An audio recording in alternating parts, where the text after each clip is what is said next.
उत्तर प्रदेश में चुनाव से पहले विशेष गहन पुनरीक्षण यानी स्पेशल इंटेंसिव रिवीजन प्रक्रिया चल रही है। इस प्रक्रिया का मकसद वोटर लिस्ट को पूरी तरह साफ, पारदर्शी और फर्जी नामों से मुक्त करना है।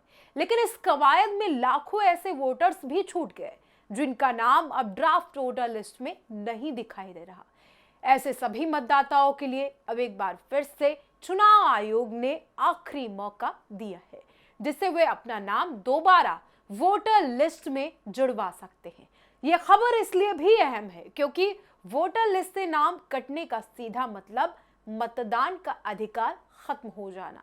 अब आप सोच रहे होंगे कि आखिरकार एसआईआर है क्या?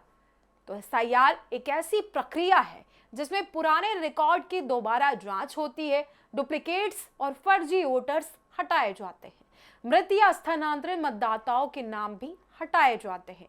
वोटर लिस्ट पूरी तरह डिजिटल देखने को मिल रही है।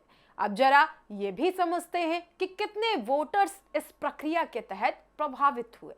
जी हाँ, एसआईआर की प्रक्रिया के दौरान जो आंकड़े सामने आए वो बेहद चौंकाने वाले हैं, क्योंकि वाराणसी में 25,80,771 मतदाताओं का रिकॉर्ड डिजिटल हो चुका है, जिसमें से 1,71,403 वोटर्स की मैपिंग नहीं हो पाई। 5.72 लाख नाम वोटर लिस्ट से हटाए जा चुके हैं। वहीं अगर बात राजधानी लखनऊ की जाए तो करीब 12 लाख वोटर्स का नाम ड्राफ्ट लिस्ट में नहीं है। इन आंकड़ों से साफ है कि अगर समय रहते कार्रवाई नहीं हुई तो बड़ी संख्या में लोग आगामी चुनाव में वोट डालने से वंचित रह जाएंगे। तो चलिए ये भी समझना बेहद जरूरी है कि चुनाव आयोग ने ये क्यों किया और आखिरकार मौका क्यों दिया जा रहा है। हर एक पहलू पर नजर डालते हुए आपको बताते हैं कि आखिर ये मौका क्यों मिला है। चुनाव आयोग का मानना है कि एसआईआर प्रक्रिया किसी भी योग्य मतदाता का अधिकार छीनना नहीं है, इसीलिए 31 दिसंबर को नई ड्राफ्ट वोटर लिस्ट जारी की जाएगी।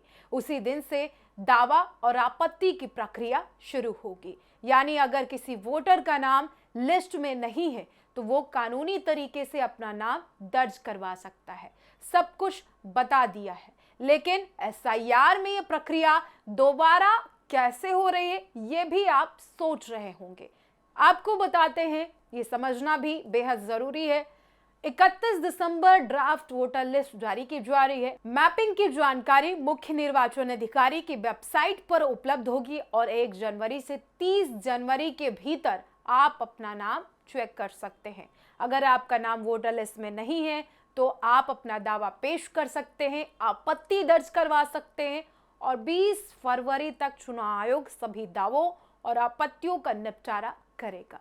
यह अवधि बेहद अहम है क्योंकि इसके बाद दावे पर विचार नहीं किया जाएगा, ना ही आप ये कह पाएंगे कि आपका नाम वोटर लिस्ट में नहीं है। तो इसीलिए आप जल्द से जल्द जाइए इलेक्शन कमीशन के वेबसाइट पर और अपने नाम को चेक करिए। आपका नाम अगर नहीं है तो आप जिस तरीके से चुनाव आयोग की तरफ से दोबारा से मौका दिया जा रहा है उस मौके का फायदा उठाइए और अपना नाम निर्वाचन आयोग की लिस्ट में जोड़िए।